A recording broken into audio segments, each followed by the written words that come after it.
Rapping with Dr. Jacalyn connects you with experts from all over the world to help you take charge of your career, your business, and your life. Rap along with us. Visit drjacalyn.com to learn how to become a guest or a sponsor. And now, the doctor is in. Good afternoon, good evening, good morning. Welcome. We are so happy to have you with us. This is Rapping with Dr. Jacalyn presents Celebrate Great Britain Royally Rich Show. I am your host, executive producer, director, and broadcast engineer. And the stars of our show are Pelham Turner and Helena Chard. And my co-host is Mr. Al Sini. Our show is all about celebrating and supporting the businesses, tourism, and the communities of our two great nations, the United States of America and Great Britain. Yay! Let's bring my co-host out, Mr. Al Sini. Woo! Welcome, Al. You know, Dr. Jacalyn, thank you again for inviting me to take part in this. It's such a great experience. A really good conversation has the power to shrink the Atlantic Ocean down to the size of a puddle. And even having to do it every week with great guests, and they have 3 great guests for us today. I'm really looking forward to this. I am too. Let's bring them out. Welcome, friends. So good to see you. Hi. I thought for a second we were going to get the pom-poms out there for a second. That's a great idea. I'm going to purchase some pom-poms. I like it. Yeah.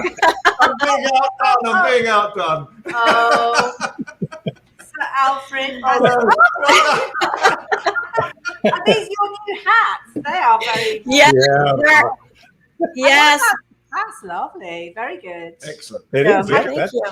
But your hairstyle as well, Jacalyn. I think we need to. I was going to say, I don't want to hide my hair, so I just got it all cut off. Look, it's all gone. Yeah, it suits you. It suits you. Every week you've got a new style. You've got to keep that up now. Well, thank you. Soon it's going to be a mohawk. I'm going straight up. So, but anyway, I want to congratulate both of you on this incredible group of people we have backstage that are just doing amazing things. So thank you for bringing them to our program. Well, I think today we've got, we're having great guests every single week, but I think this week I am really as pleased as punch, to actually have all these guests on. I really am, because I think there are some amazing stories this week. And I think, each week we hope to increase the value of our show and the content that we do at the same time. And you are doing it. So thank you very much. It's wonderful. And again, the guests are they're changing the world in so many ways. And we feel privileged to have them grace our stage today. So thank you again. Absolutely. Thank you. And I think you have some news now. Yeah, so I've got some bites. We've got it's so funny. We've got new things that have turned up. Actually, the news has been pretty diluted, I would say. But I'm going to actually start with Boris Johnson, who is our Prime Minister, has married Carrie at long last. And it was a secret little wedding, and it took place at the weekend at Westminster Cathedral. It was very Boris Johnson, so boho meets foreign boho meets bojo, as they say, and Carrie was wearing her flowing dress, etc. In true Boris Johnson style, he had a very creased shirt, but which is all good fun about it. But he's the first Prime Minister to actually marry in office since 1822. We're all thinking, where is he going to go for his honeymoon, considering we're still in this situation of lockdown? But anyway, moving on from there, so it's a little bit of things going on politically. So the Duke and Duchess of Cambridge have finished their week out and about in Scotland. And the thing that I was tuning into that I probably thought that, I'd quite like to be there, so I thought I'd mention it, is so they enjoyed their first ever drive-in movie nights at the Palace of Holyrood House, which is obviously Her Majesty the Queen's official residence place in Edinburgh, and very, very beautiful. For everyone who wants to go and see it, it's absolutely stunning.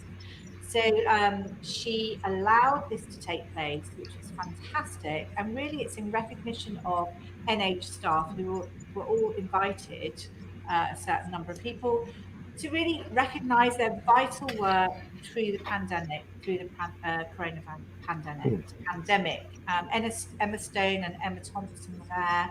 So it's all great, good fun. They turned up in their Land Rover, which is Prince Philip's Land Rover. Beautiful. They grabbed their popcorn and drinks and everyone sat back, and it was absolutely stunning.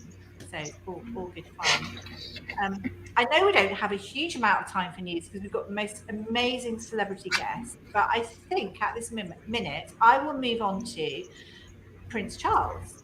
Prince Charles in 2019, actually before the pandemic set off, he spoke about yoga. Now, Dr. Jacalyn, I know that you know a lot about yoga and you will have a lot to say about yoga, but he talked about the proven beneficial effects on both body and mind and delivering tremendous social benefits that help build discipline, self-reliance and self-care.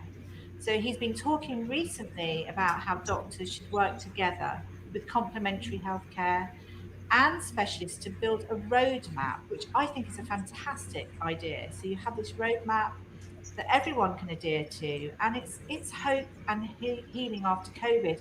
And it's not so much people that have had COVID, it's more to do with long COVID, which I don't know about you, but I know people who are having to deal with that recently, and it's something else. But obviously there is a lot of help with yoga, and the social prescribing is definitely the way forward, because it's not just working on the symptoms, it's working on the whole body as a whole, and it does a huge amount of good. We have so much news. We have more news in the world that I could share with you, but I know that we've got such fun guests that we need to speak with. I do want to jump in and say one thing.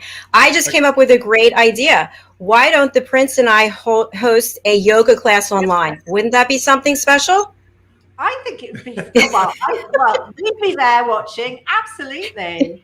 And but I do think having that kind of like routine scenario in a book would work well too. And I know you'd be very good at that, Dr. Jacalyn. And I think it's just very important briefly just to mention, if we can do this, but basically in the past couple of hours, the Platinum Centenary of the Queen 2022, starting this day 2022, is actually happening. And we've got some brief details that we've just got to read off. Yeah, we need to speak about this again, because it is really, we all need fanfare, we all need excitement. We're all waiting for a certain day in June where we want to get out completely of lockdown, but this is something incredibly exciting. So the Queen's Platinum Jubilee plans, 70 years on the throne, 6th of Feb next year, and first monarch to do so to such a long 70 years. There's a 4-day holiday that we are all given here in Great Britain, which is fabulous. And it's time for, I mean, we've been through, haven't we, the Diamond Jubilee and various things, and it's absolutely phenomenal. The fanfare, the excitement, it's all about celebrating. It's what we're all about. We're all about celebrating here in Great Britain and USA. We've got 4 days of celebration. We've got the first day, Trooping of the Colour, which we've spoken about briefly before, which is incredibly fun. Talk about it again. We have Thanksgiving service at St. Paul's, which we all look forward to. Then we have Epsom Downs. Now we have fabulous royal family at the Derby, which is really good fun. So it's Her Majesty the Queen with other royal members. But I think something that all of us are looking forward to is a live concert at Buckingham Palace with the world's biggest entertainment stars. Still yet to be chosen, but it's going to be something phenomenal. He points at himself only. Will you be wearing your sunglasses for your performance, Ian? That's what I want to know. Well, I put my sunglasses away at the moment because if I wear my sunglasses, as you'll understand, I can't see the screen. But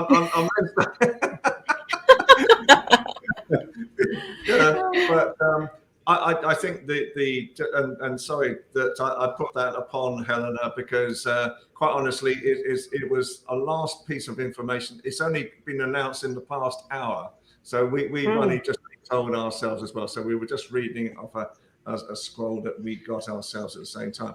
But Britain next year is going to party. Isn't that what we all need? We all need something. Yes.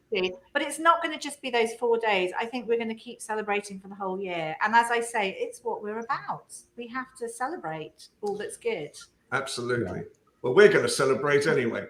And hopefully the two of you are going to come over and you could experience probably some of the, the fanfare going on. We've worked, haven't we? We've worked on a lot of the Jubilees before. We have. But the last one was really torrential rain, but it won't be like that this year. It'll be bright sunshine. I mean, the last one, we were absolutely drenched when we were doing it. I'm definitely coming over to see you guys. There's no question about that. That is happening. So it's going to be great.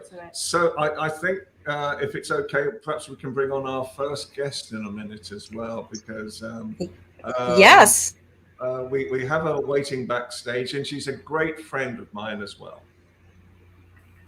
Welcome to the program, Merita. Nice to see you. Hi, Merita. Hi, Merita. Hi, Merita. Hi, thank you. I am delighted for being here with you today. What a great show. Celebrate Great Britain, Royal Rich Show. It's amazing. And I feel very delighted to be here today. Thanks for inviting me. Well, Merita, thank you so much for that. And Merita, you are the founder of Successful Mothers. So can you just first of all tell us, why did you start this? What was the sort of the purpose behind it? And what values has it brought to you personally? Yes, I would explain that in a simple way. Successful Mothers, the reason for starting this platform was to provide this comfortable, welcoming space for mothers to come together and share their experiences, because we know that mother's voice matters. Mother's voice has got a power. They are full of wisdom. I worked for many years in schools, and for mothers with school-aged children, whether single or dual parented, the responsibility of parenting has been disproportionately thrust upon them. And I believe this single factor has been a major obstacle in preventing men to get jobs they want. And that's where the Successful Mothers come in, to provide this space and what concerns them, what can we provide for them to develop to the next level. What started small now is a major driving force in acknowledging, celebrating, and advancing the achievement of women in our community. We've got a very simple definition for successful mothers. A successful mother is a mother that does the best for a child in the situation that she is, but without leaving herself behind. And the question is, are they leaving themselves behind? I know their role as a mother is very important and the main role, and they want to do the best for their child, but are they doing the best for themselves as well and developing themselves in the meantime? Merita, it's so lovely to have you joining us. Yeah. There are lots of members of your group in the USA and here in the UK. And yes, how did you find it when you personally came to the UK? How did you feel? How were things? Yeah. I came to the UK 22 years ago as a young mother. My daughter was nearly old. So when it comes to the language, we were at the same level as my daughter. We didn't speak any English at all. She didn't speak English, Albanian, and I didn't speak any English. It happened to learn French when I was at school. So we were starting at the same level regarding the language. To be honest, I felt welcome. I felt listened to. The thing is, I asked. I didn't hesitate to ask what I wanted to know, even though the language was a challenge. And sometimes we had to ask with a translator. But I just feel so good every time I think of the people I met on the way and how helpful and understanding they were to direct me in the way that I wanted to be directed, in the way that I wanted to go forward. I was a teacher in my country, and I thought there is no way I can be teacher in this country, because in Albania a teacher's role is very important role. And I thought, when you don't speak any English, how can you be a teacher? So that is not going to be an option for me. But meeting right people and having these conversations with the right people, they motivated me to achieve what exactly I wanted. Wow. That's fabulous. Can I just say, sorry, Merita, I did actually say about your members in the USA and the UK, but what I didn't say that they are Albanian, but based in the UK and the USA. So apologies there, but hopefully it's made clearer now. Yeah, that's okay. It was a time, well, as I said, 22 years ago when I immigrated here, lots of Albanian immigrants went to different parts of the world. Many of them happened to be in US and UK. And the thing is that they, of course, it was a challenge, and they integrated well. They integrated very well in the country they went to, while holding on to the roots and culture and traditions and language as well. Oh, and I have to say, the opportunities that this country has given England, but also the US as well, has been amazing, because they felt that they could do anything they wanted to do. Of course, they had to face the challenge, in which the main one was the English, and that is the key to be able to integrate in another country. You have to learn the language of that country.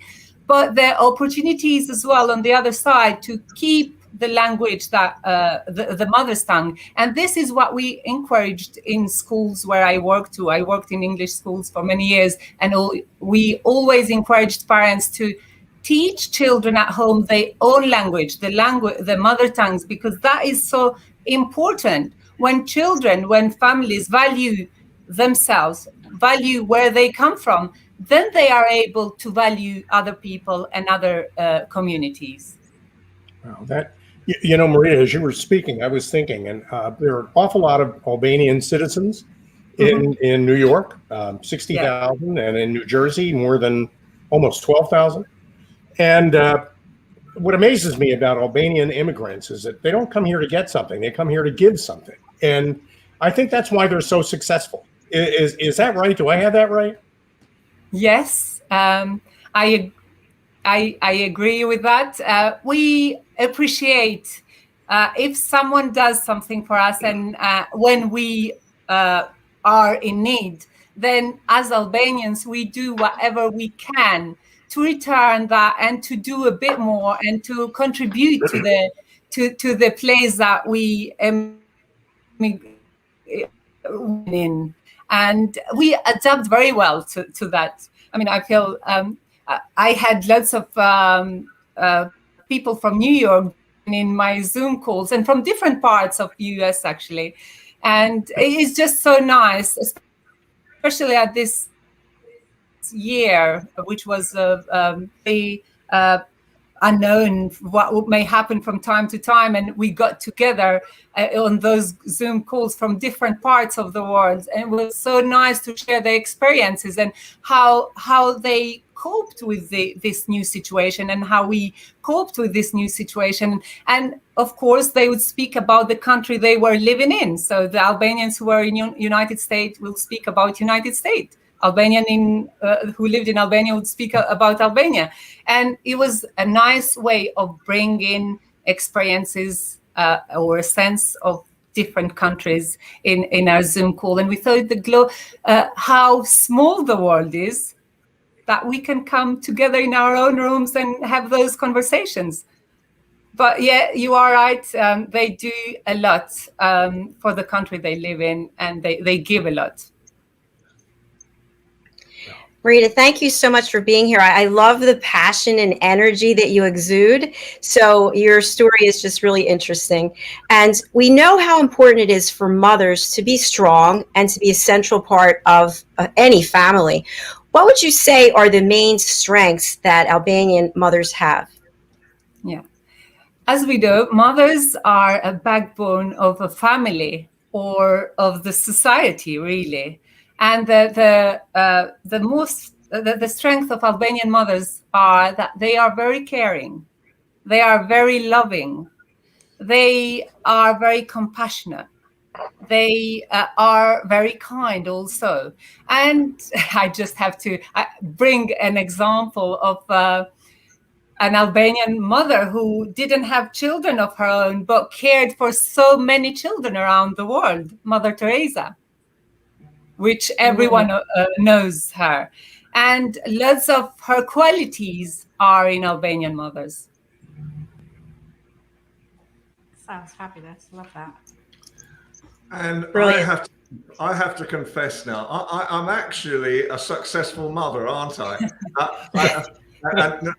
Don't laugh. And I was at a meeting a while back, one of the successful mothers meeting, and I was one male amongst 200 women, the only male in the room. And a few weeks before, one of my male friends said, "How do you always get so many women friends in your life?" And so I had a photograph of myself taken with me and 200 women in a photograph. And I sent it to him. So the other question I'd like to ask Merita as well is, what goes on at these events? What type of things do you like to do? Yeah. Well, Ian, first of all, I have to thank you for the support that you have given to Successful Mothers. And your message is in the book as well, where we've got the Successful Mothers book. Your powerful message about mothers is in the book.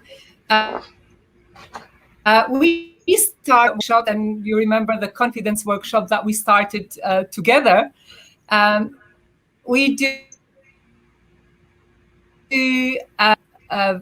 every last Sunday of the month, and this is a free conversation. And I think this is a beautiful way to listen and really understand what's going on mothers' life, on their families, in the community that they live, as they freely share those experiences without feeling that they would be judged, but they are listened to and they are respected, and they would share those experiences that often they would hear similar experiences from another mother, which would help them navigate themselves through the difficulties that they are going to.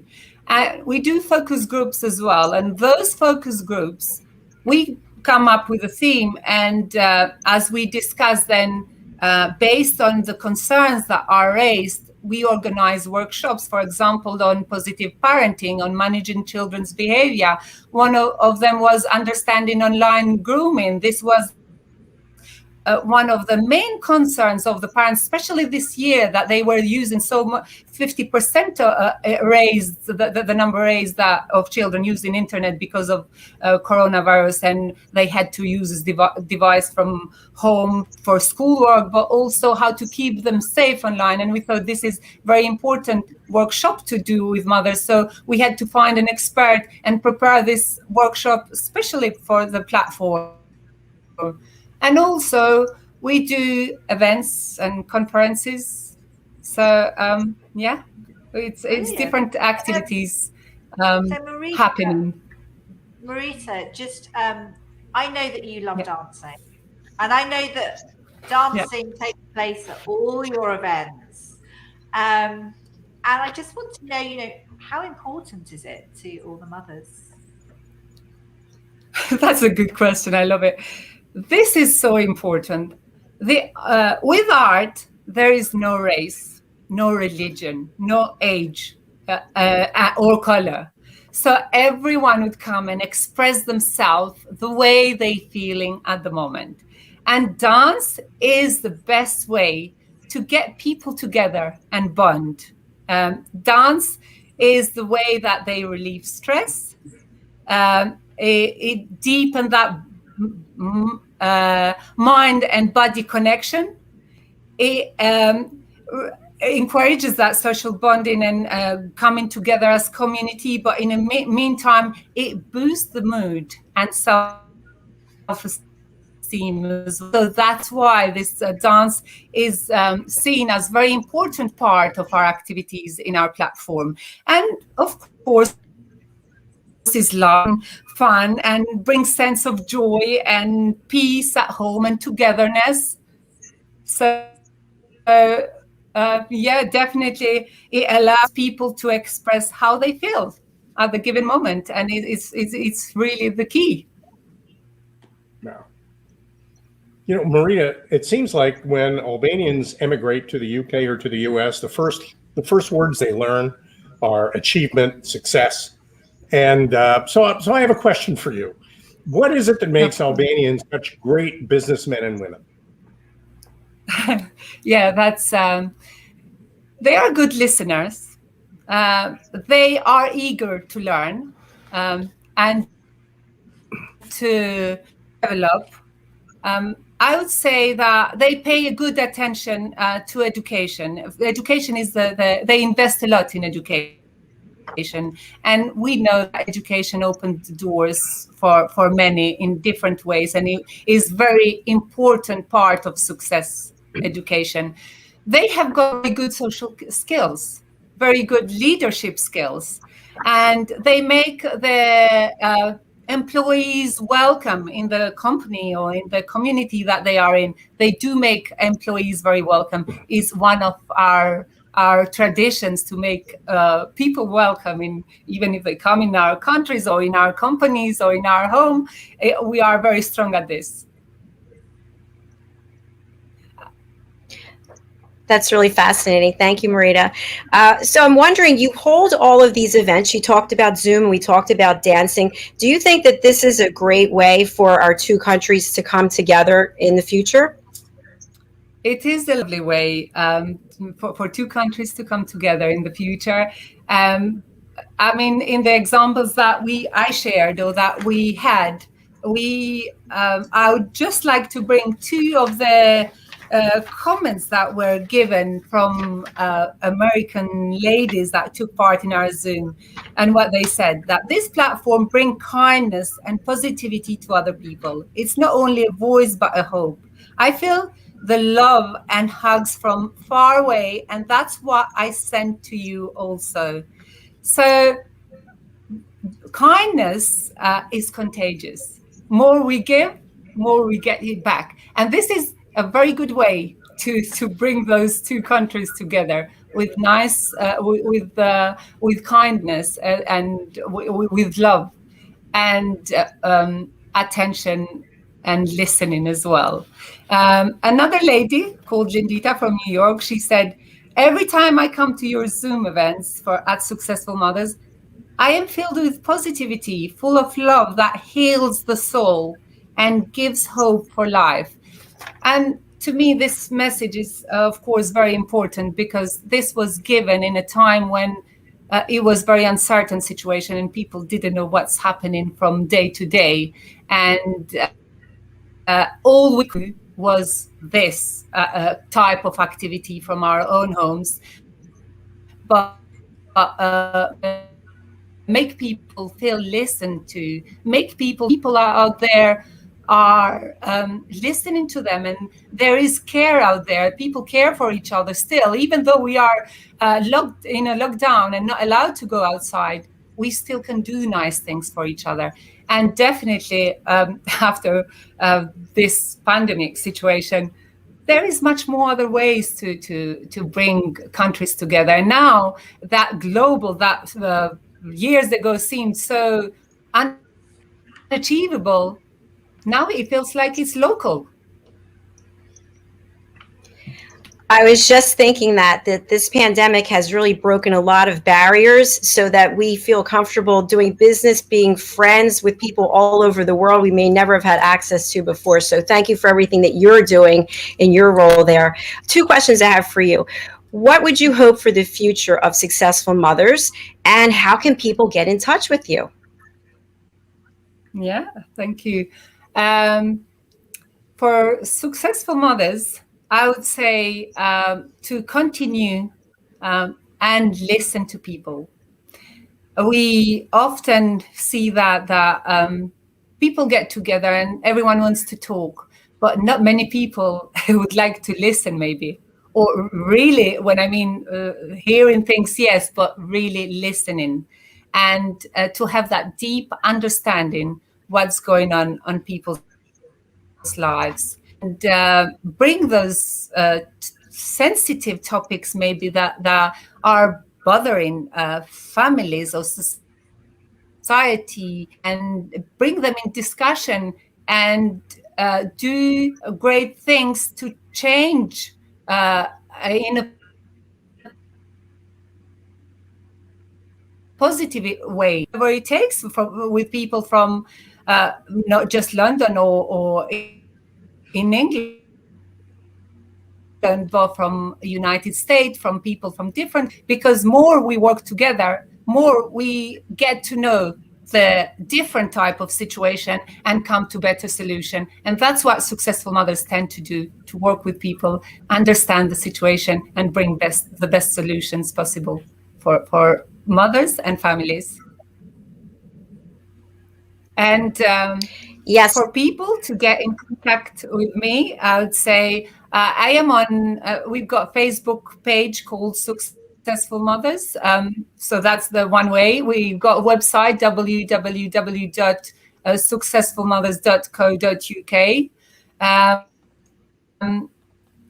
We are on Instagram as well, Successful Mothers, and my Facebook as well, which is Merita Isufi, my name and surname. So that's the way to get in contact, and looking forward to get in contact.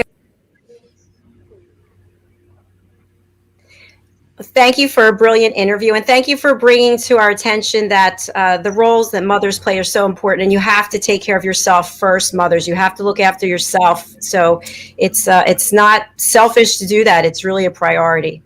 It's been lovely having you here. And if you're just joining us, please, if you missed the beginning of our show, you can always go over to our YouTube channel, Dr. Jacalyn LLC.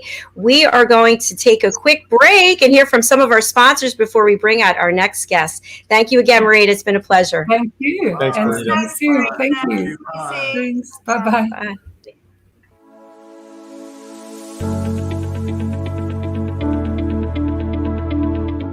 The session that we had with BCAT was really entertaining and enlightening. We were able to put together some very specific steps that we as individuals can take, and it was really fun to all come together and see sort of where we're going as a team and how we can all get there together.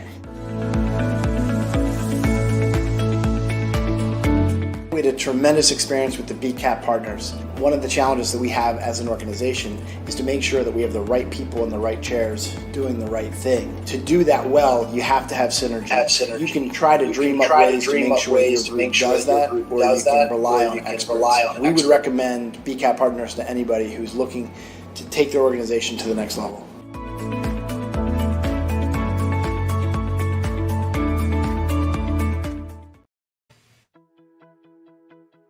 Meet the modern learner. Like most of us, the modern learner is short on time, on the go, and wants to learn on their terms and device of choice. The key is to meet them whenever and wherever they may be. The solution? Best-in-class content served up by the Engagement Mobile Learning Platform, where the modern learner is at the center of the learning experience.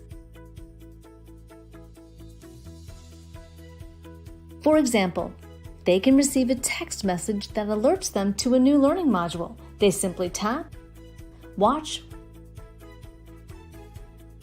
read and engage, or play a fun learning game. We transform your content into modules that are timely, accurate, academically rigorous, yet engaging and robust. Personality motivators are blended with modern adult learning principles to make it faster and more natural to absorb the content and have fun while learning. Our cutting-edge platform offers something for everyone. It can be an immersive experience where learners explore and engage based on what's relevant to them in that moment, or they can follow a set curriculum, earning badges and tracking points toward a credit or goal, or they can dive deeper into high-value professional content relating to their topic of interest. It's binge learning at its best. All this, along with an entire portfolio of real-time usable data and KPIs for stakeholders. Imagine, share up-to-the-minute news, enhance current curriculum, build knowledge banks, drive sales, and foster community in the push of a button. To learn more or see a demo, please contact support@engagement.com.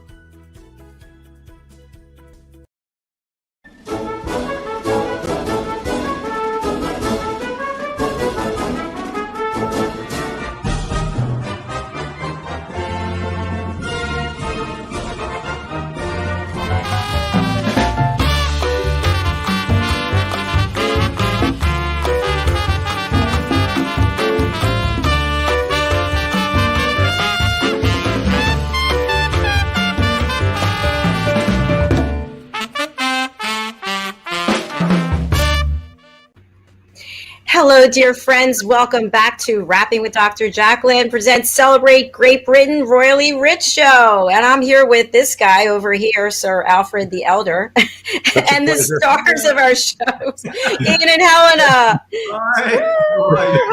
It's great to see you both. So you've got another guest backstage who is really amazing. So let's go ahead and bring her out. Absolutely. Okay. Welcome to the program. Hello. Hi, Claire. Hi. Hi, Claire. Hello. How are you all? We are well. Lovely to see you. Claire, you are the Mayor of Houghton, Regis in Bedfordshire as well. You're Clare Copleston. You've done some incredible work, and we have worked together in the past. I'm very proud to have you on our show today. You're such an incredible person.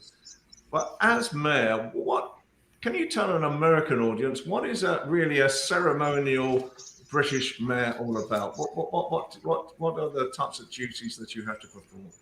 Well, thank you firstly for that wonderful introduction. Big shoes to fill, most definitely. So being a mayor, you're elected as the chairperson of the council, like the leader or the head of your town council. And my duties include carrying out ceremonial duties, as you kindly just said, chairing council meetings. And it's also about promoting the town council and the work that goes on within our town. It's also about being that representative when visiting neighbouring towns and so forth across different places that we visit through functions, events and networking. And my duties also include things like learning about local charities and voluntary sector organisations, which is vitally important, because they do such wonderful work. So it's really lovely to hear all about the wonderful work that takes place across our town. And as mayor, you also get to select charities to support throughout your term in office, which I selected 2 charities, and one being the Firefighters Charity and one being SAFA. So it supports veterans and those currently serving within the fire service or within our military services with their mental health and their well-being.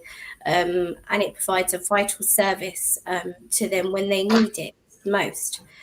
One of the other things that I did get to do, which I thought was wonderful, just picking up on what Merita previously said, was about kindness. And I chose a theme for my year, and that theme is dignity and kindness. And anybody that knows me knows that I am very passionate about both of those. So it's about raising awareness of our actions and how they impact on each other. Thank you. I've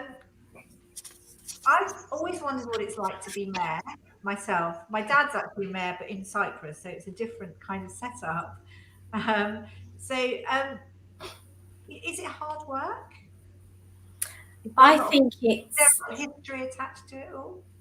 Yes, there's lots of history, and I wouldn't say it's hard work. I would say it's an absolute honour to be the mayor of your own town, which is, it's just a wonderful experience, and I'm embracing every moment of it, and I'm fully enjoying every single moment. So I wouldn't say it's hard work. I would say that it's a lot of work.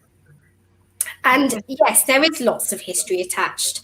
So originally, Houghton Regis was a village, and through government changes around the 1980s, we became a town.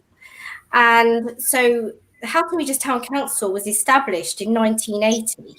And in total, there's been 41 mayors. I actually make the 42nd. And there's been 12 previous female mayors. I am the 13th. So there is history dating back to when we established in 1980. And in the council chambers, which is quite nice, is on the wall, there is a portrait of all previous mayors dating back from the 1980s. So it's really nice to see that history within the council as well. Just going on as well about the history, in Houghton Regis, we have a population of over 20,000 individuals currently living here. And there's been significant development and growth over the years, as with anywhere, both here in the UK and globally. There's lots of developments and growths naturally. So yes, even though we have come forward with all of those developments, it still has a predominant British cultural and historical features currently throughout the town, which, you know, we've got two centralised buildings that are very well known, which is All Saints Church and our Memorial Hall. And the church dates back to the 13th century.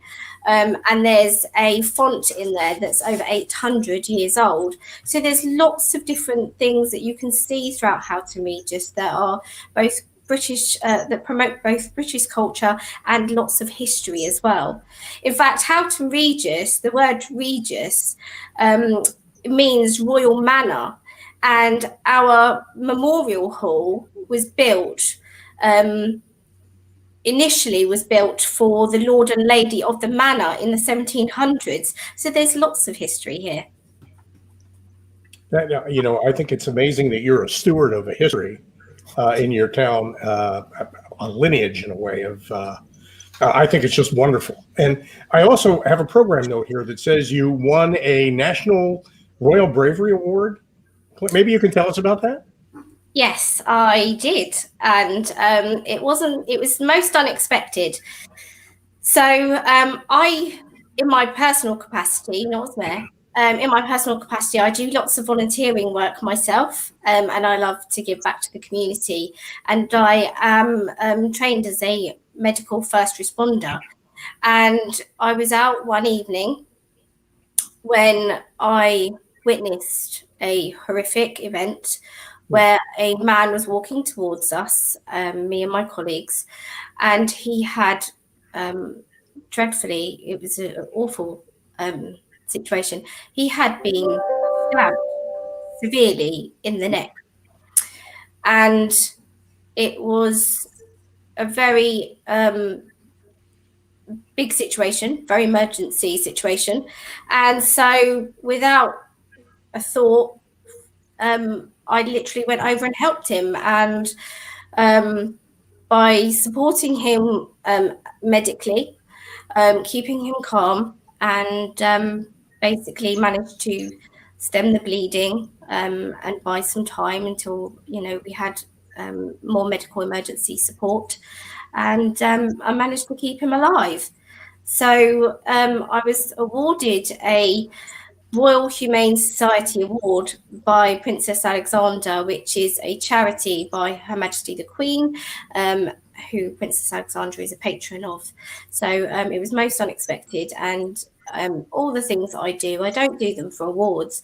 I do them because I generally care about our community, and I want to make those positive changes. So it was lovely to receive the award, but I'm just really pleased that the man went on to, have a good, healthy life afterwards. Wonderful.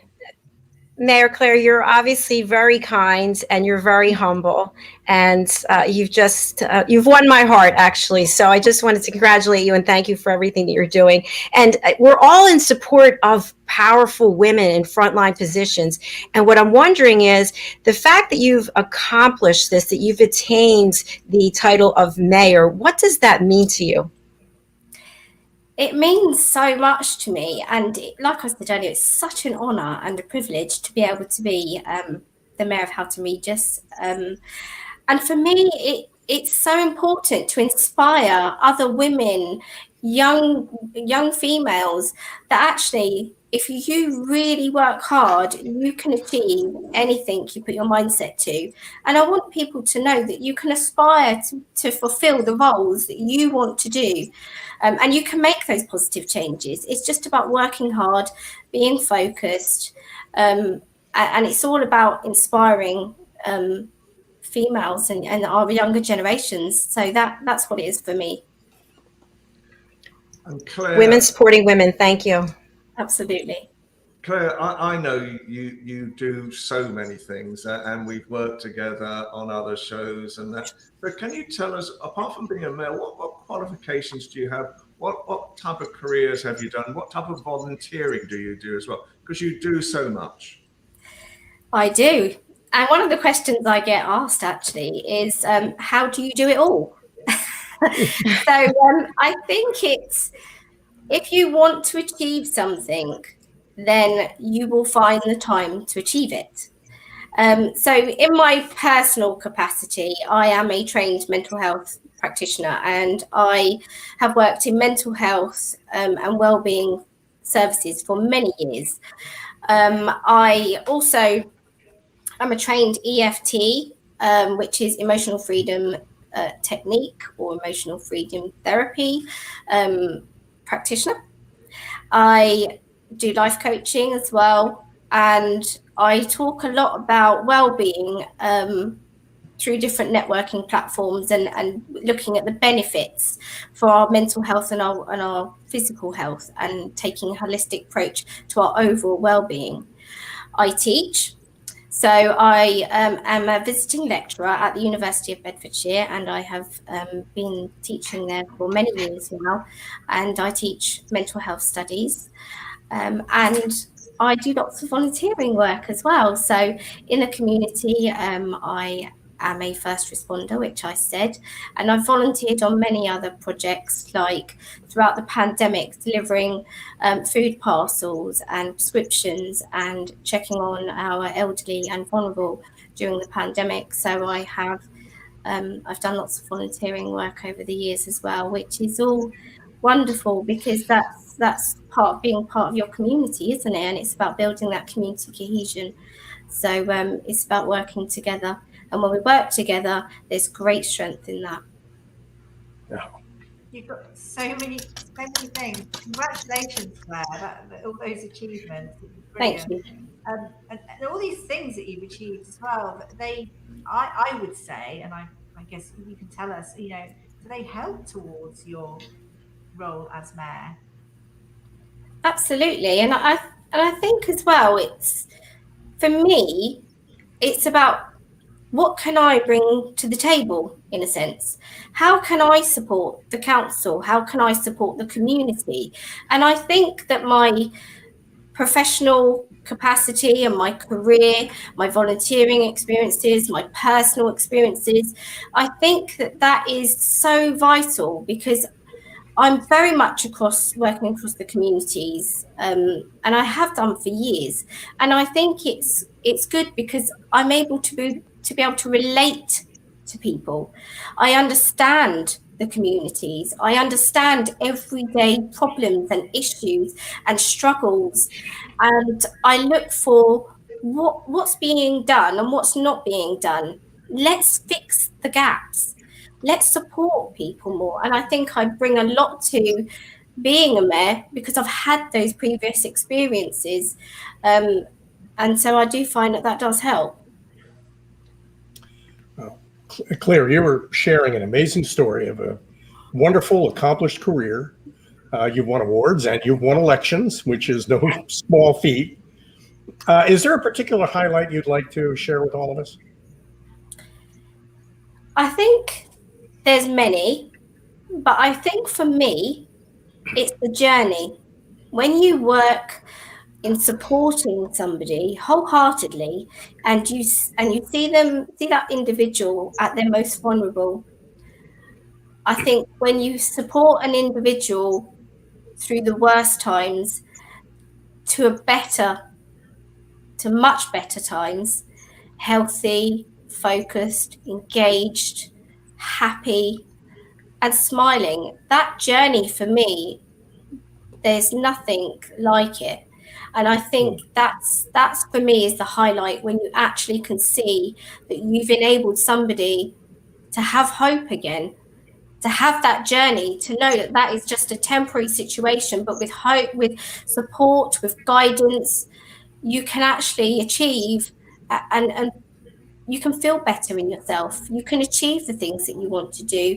And there is always that support out there. So for me, it's always about the journey that I have when I'm supporting people. That's the highlight for me.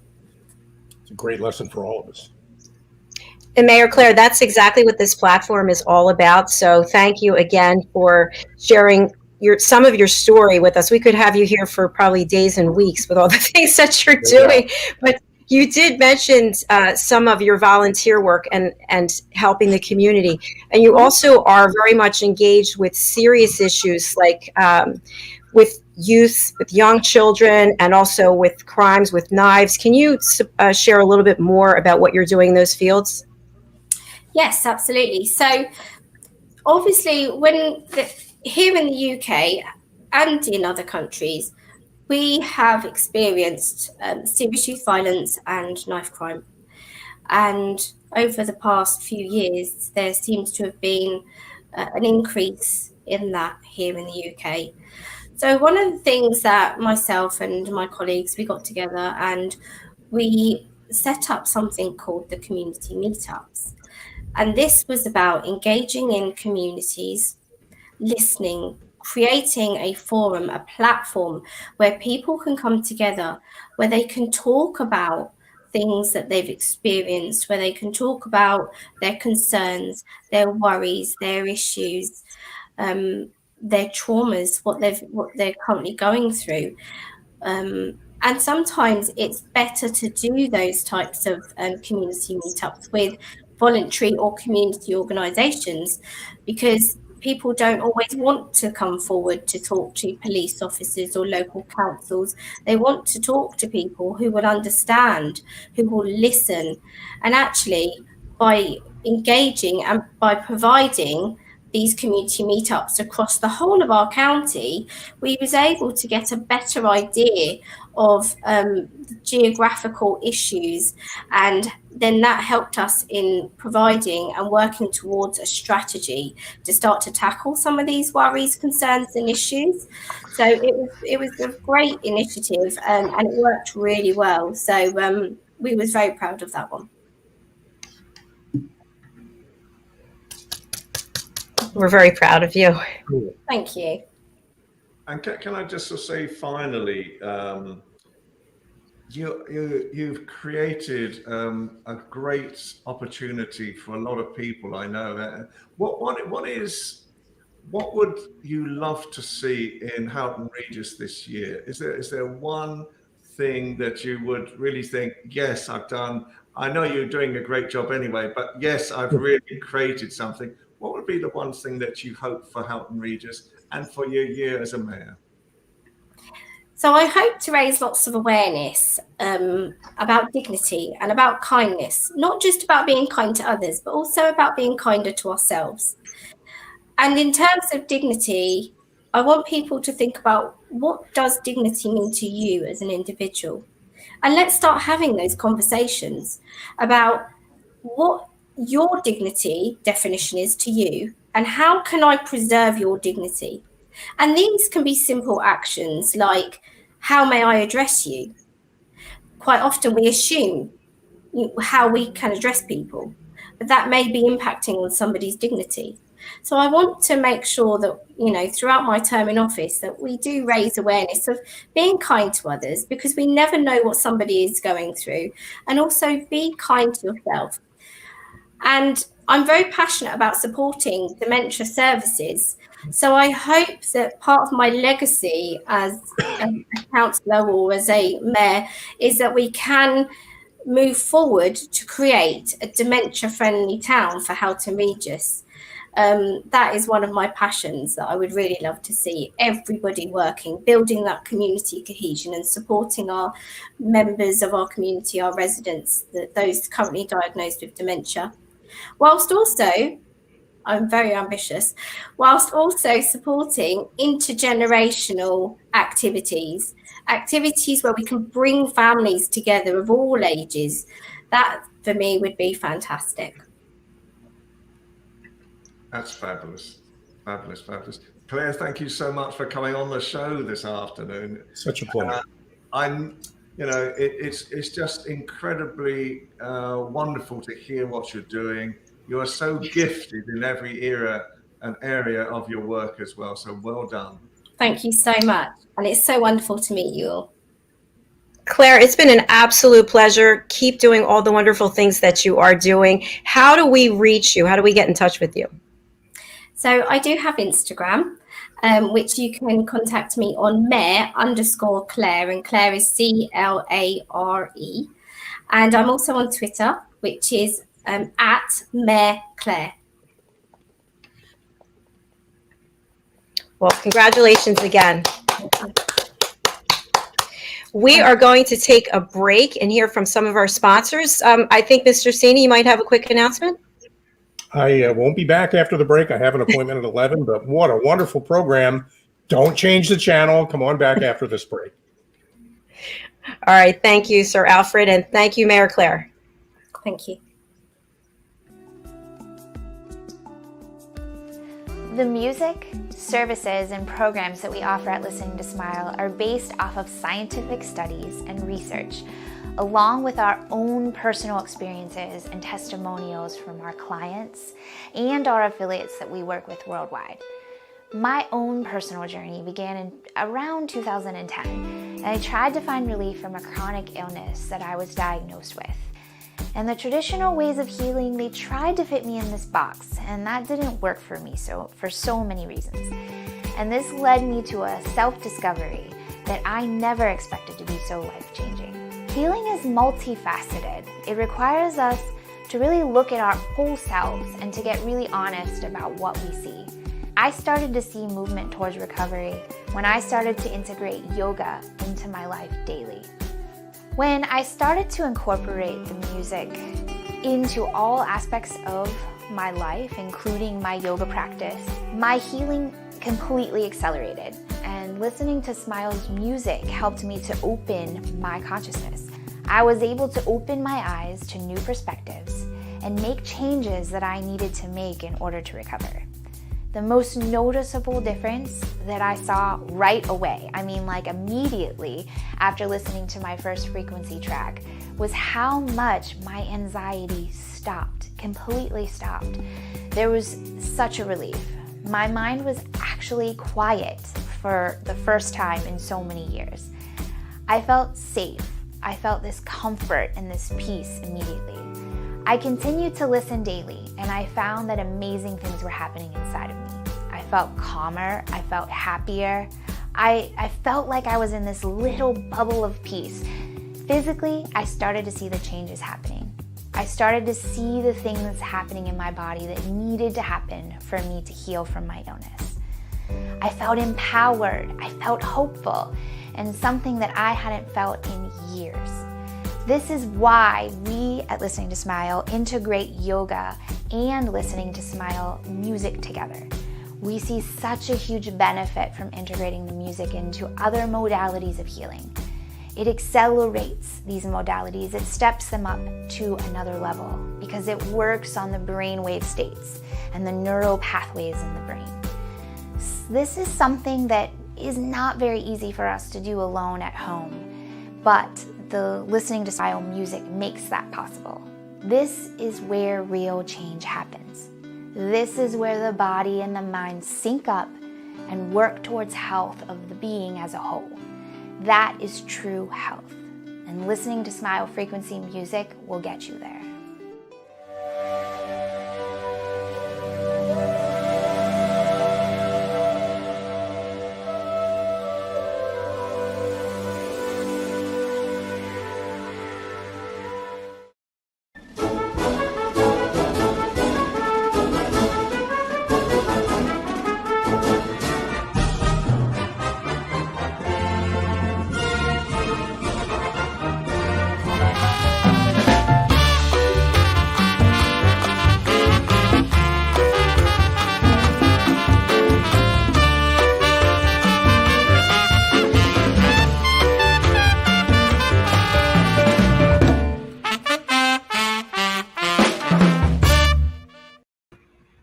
Hello and welcome back to Rapping with Dr. Jacalyn presents Celebrate Great Britain Royally Rich Show. And we're one man down, but we still have the stars of our show, Ian and Helena. And in case you missed the beginning part of our show, we had two incredible women, very successful, strong, and they're leading with their heart. And it was just so beautiful to hear their accomplishments. And you've got another fabulous guest for us, so do tell. Yep, our next guest, I think, is such a coup for this show.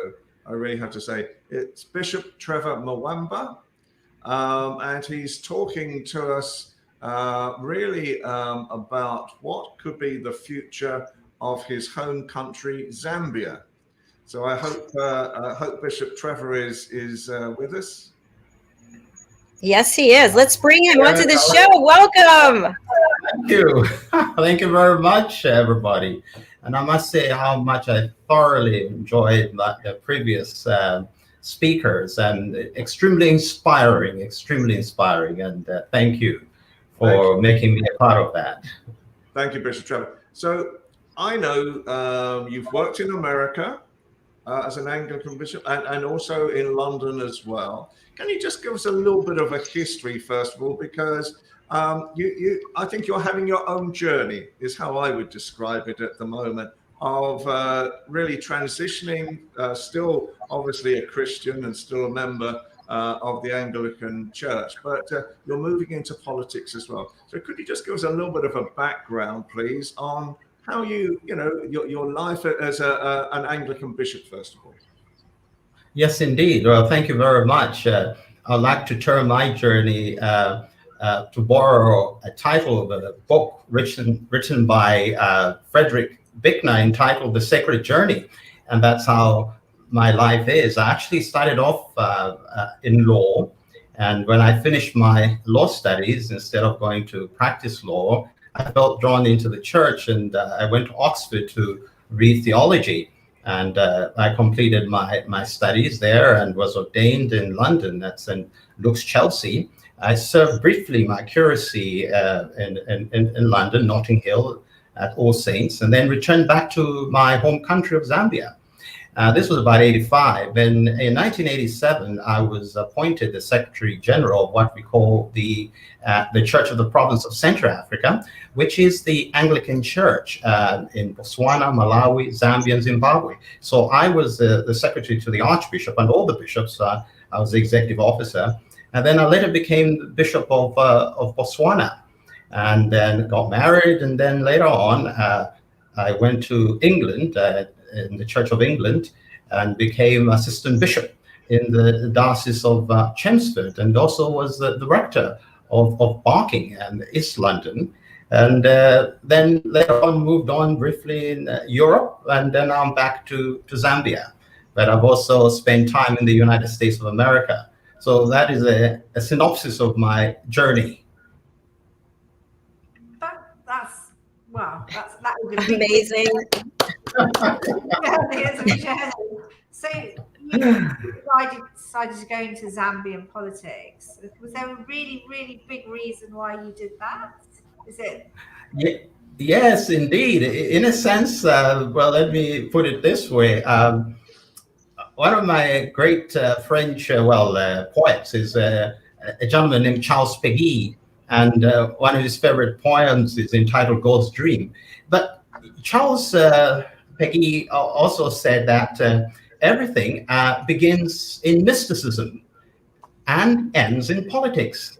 Now, this provocative quote actually shows the foundational starting point for how faith and politics relate. So in a sense, you see, it begins with this inward journey, which recognizes that our engagement in politics must be rooted in our participation in God's love. And this is very important. Then everything changes. Everything changes.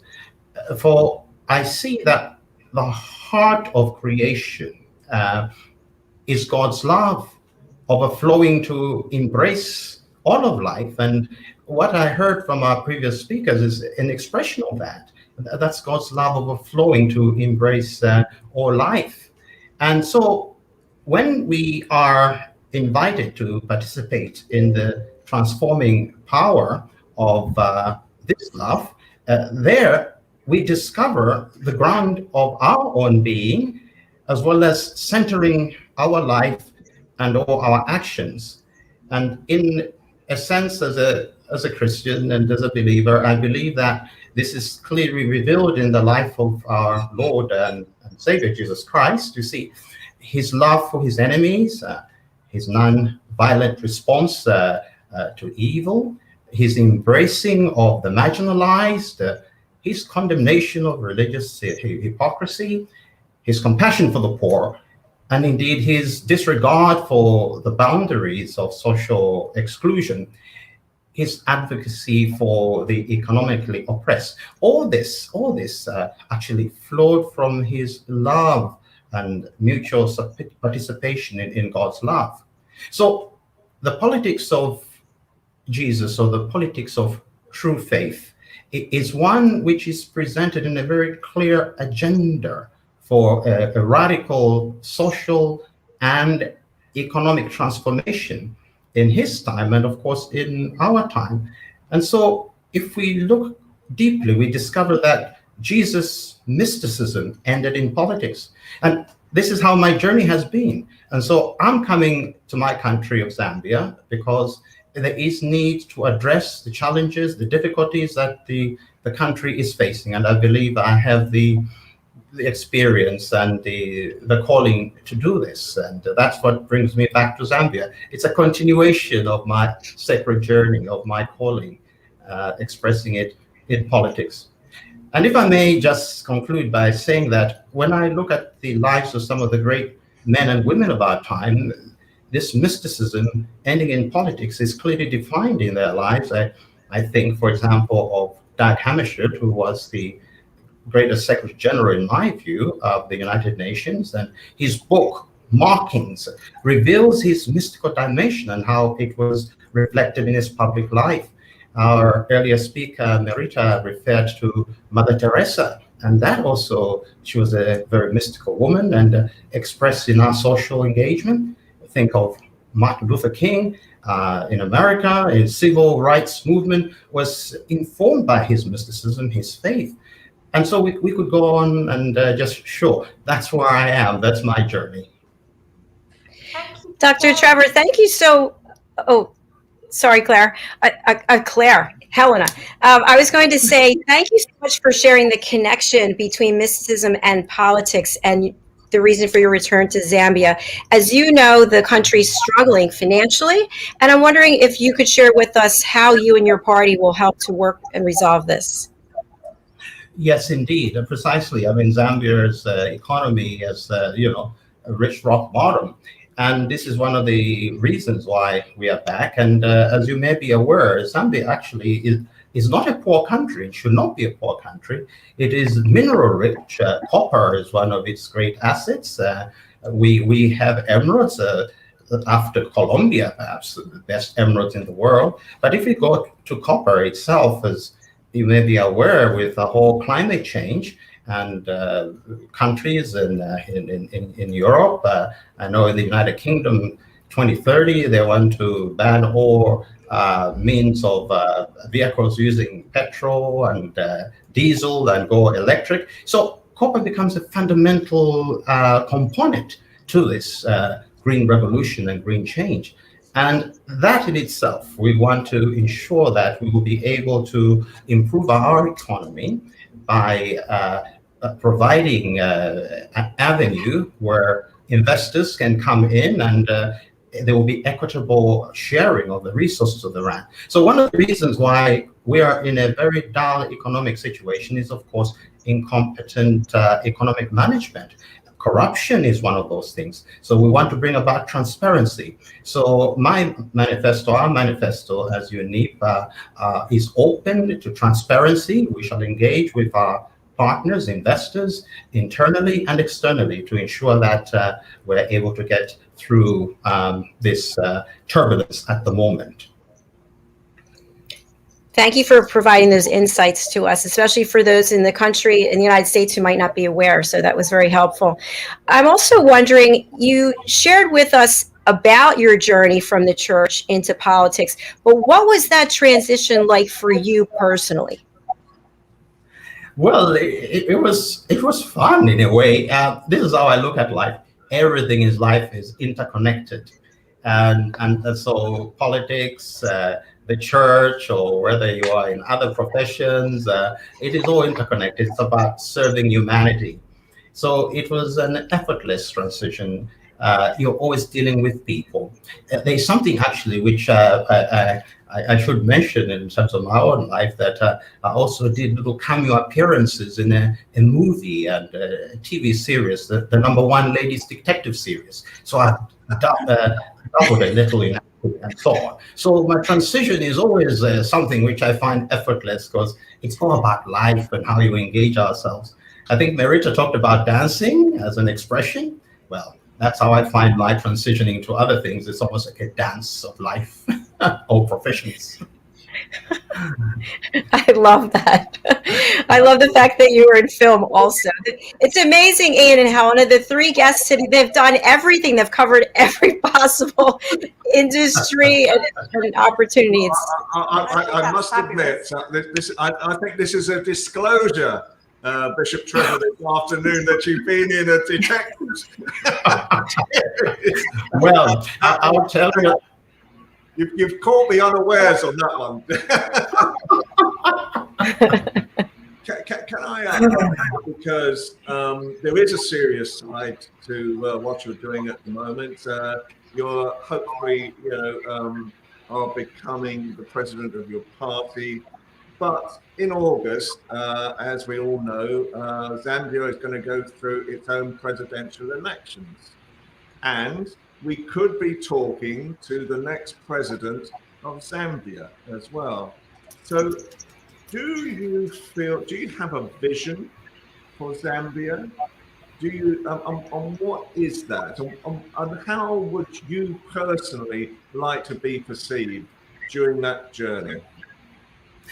Yes, indeed. I do have a vision for Zambia. It's a vision for a better Zambia.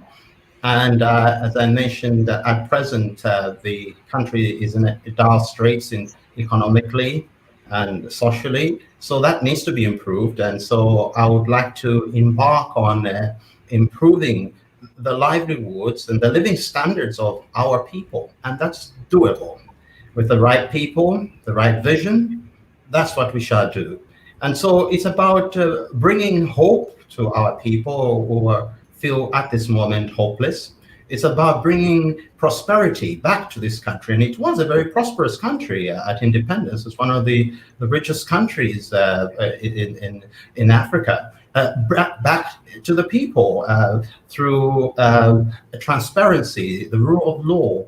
And so I look forward to that. And I think it is doable. It is doable. There is a lot, in fact, the other dimension of Zambia, which people may not be aware of, is that we are blessed with one of the 7 wonders of the world, the Victoria Falls, and it's a magical place. And I'm mentioning this because tourism is another area of Zambia in terms of economic generation and revenue, which we have not fully exploited.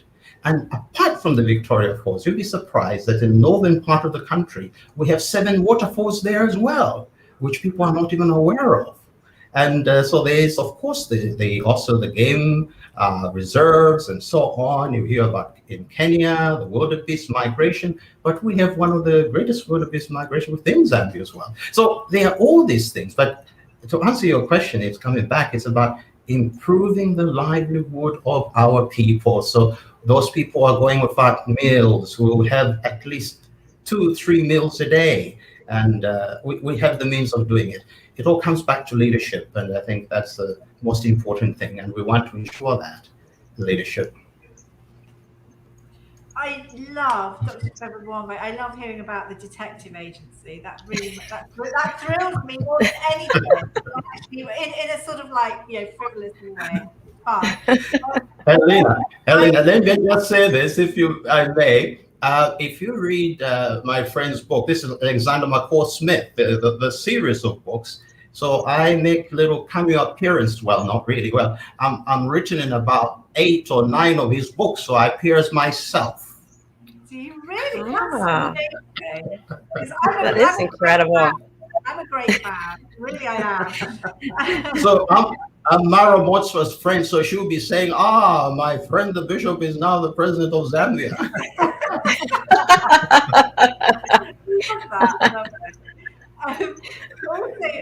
I'm sure there are women in powerful positions in Zambia. And so I'm just interested to know, what's your thoughts on all this? I wholly approve.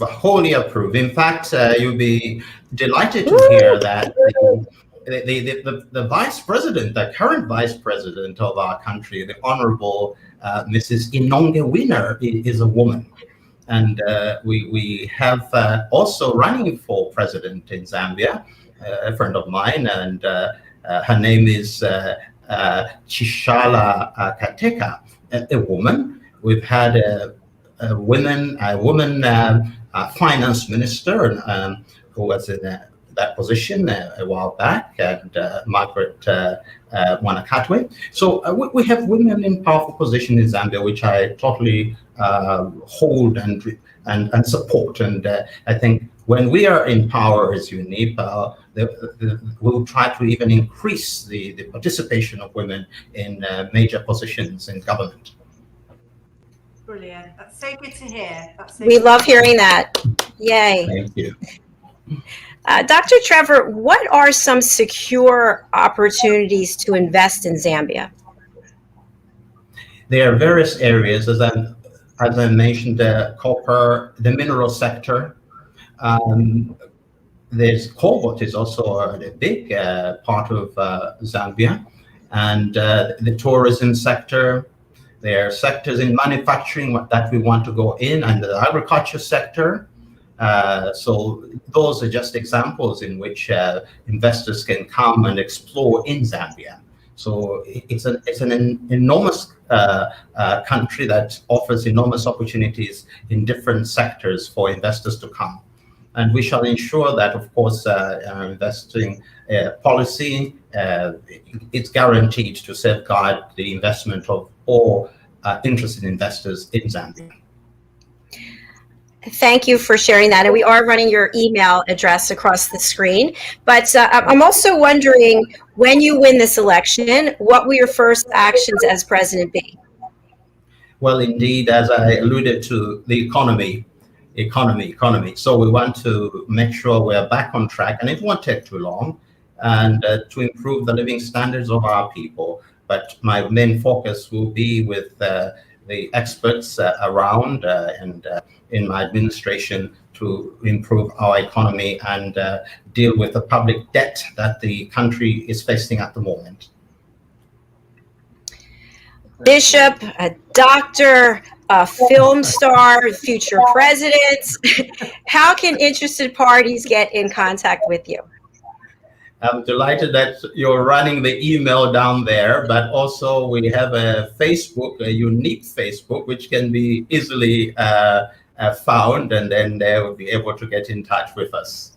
And that will give the address for the unique party, and the address is there. Could I just ask one last question? Because I know Yes. we're short on time. What would it mean to you personally to become president of your country?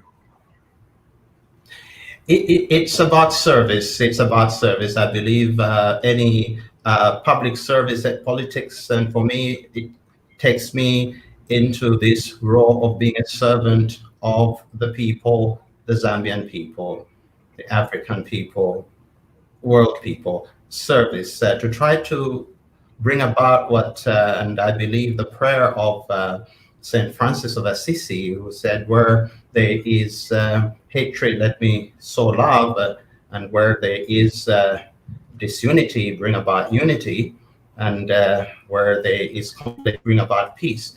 So it's about bringing about that.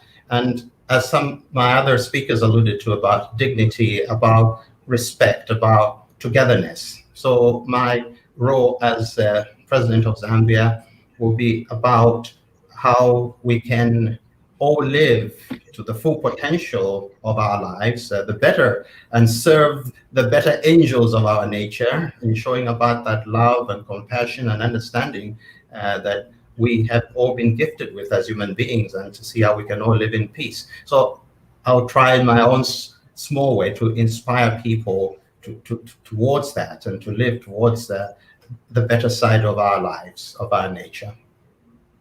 Excellent, excellent. That's beautiful. And I think I speak for Ian and Helena, but we wish you the best of success. We want you to win the election. We see that you care about the citizens of your country, and that you definitely will be doing so much good for Zambia. So thank you for being here. I hope you'll come back and see us, and we can all celebrate with you. Thank you very much. Tell you what, I'll make this promise to you. I'm going to invite you all for the inauguration. God bless you.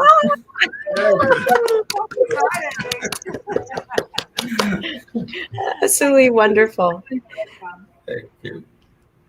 Thank you again for being here. And so, by the way, I just wanted to give your email address for people listening on the radio who can't read the banner. The email address is, yes, it's UNIP. The number, is it a 0 or a 1? A 0 or no? 1. 1 at PROTONMAIL. So let me just give that again. The email address is UNIP01 at protonmail.com. Thank you.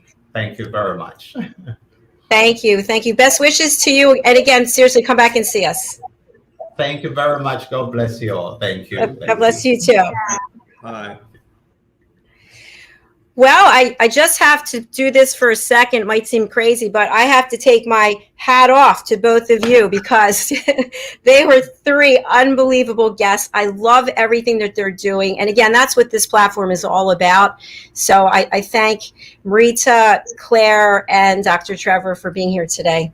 Any last words for our show today, Ian and Helena? Oh, just thank you so much, Dr. Jacalyn. It's been a great show. The guests have been great. You've been great. It's lovely learning about new things, isn't it? And just it's really inspiring. And I hope that everyone shares that same inspirational feeling, because it's just this is about life, isn't it? And it takes us on that positive journey, which I love.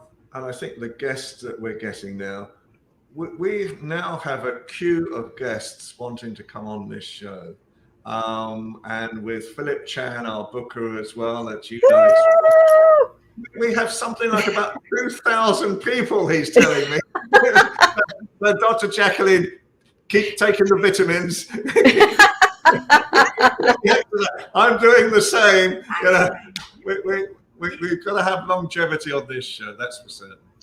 Yes, I agree. And I'm so grateful. And, you know, something that we talked about in the beginning of the show is that before the pandemic, I'll just give my own opinion, my own perspective. It seemed like, you know, Zambia or other parts of the world were just so far off that maybe I wasn't thinking enough about them. You know, maybe I'd never go there. Now I'm thinking a lot about it and I want to go there. So it just seems like that is one good thing that's come out of it, that it is such a much smaller world and we can show loving kindness towards each other. And there are really no boundaries for where we can go to help others. Absolutely. And I think we all feel blessed. You know, today, for me, it's been an interesting week trying to bring all these guests together, to say the least. I've had a few sleepless nights trying to chase down you know, Bishop Trevor in different parts of Africa. You know, he's been Africa hopping, you know, for the past few days. And I'm so pleased that with Helen as well today. It was, you know, that we really do enjoy doing this show, I think, don't we? And it is just such great fun. But if we can bring something more to people's lives at the same time, I know you're interested in mental health issues, and it was great to sort of bring out some of that today as well. Absolutely. I love seeing that. I do. I love seeing the good that anybody can bring to the world, and really just shining a light on all these positive things. It makes me feel thrilled. And it's what keeps our world going. Absolutely. Yes. And I think to your point about mental health, when we think about the pandemic, even though here in the States, you know, the lockdown is pretty much over, people are still struggling. People are emotionally broken in a lot of ways. And I almost look at it, and I have a new book coming, but it's just, we've been wearing a mask for 18 months everywhere in the world. But long before that, people had invisible masks of pain and suffering and struggle. And so some of that's been compounded. So if we really listen to each other and if we lead with our heart, I think that we can help one another in ways we never could before. Absolutely. Absolutely. So we will. We're now preparing for our next show next week. I think we've got a major surprise. Woo! Fingers crossed. Should I get the pom poms out? Woo! Fingers crossed. Oh, please let this happen. Please, Bishop Dr. Trevor, say a prayer, okay? Yeah. Absolutely. All right. Well, we have to wrap up our show for today, but I really want to thank both of you. It's been tremendous, and it's always a pleasure working with you, my friends and colleagues. You just are fabulous at everything that you do, and obviously the caliber of people that you're able to bring to this show is a reflection of who you are as people. Thank you. Thank you. Thank you. Bye now. Thank you. Bye. See you later. Bye. Bye. Woo! I am just blown away by the level of accomplishments that our guests have attained. But it's not even that. It's that they all care about people. That's what it's all about. They have the credentials, absolutely. But I think their biggest accomplishments is how much they give back and put other people and other people's agenda in the light so that they can bring whatever they can to help and make awareness for others to help as well. We've got a number of shows coming up. Right after this is the Underdog Show with my co-host, Ben Chai. And then we've got the Business Show, which is with my co-host, Alcini.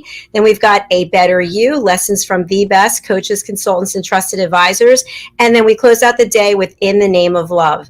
I'm no longer going to be giving out the times because it's very confusing. I have to save my brain. So what I would suggest is it's so easy to watch our shows.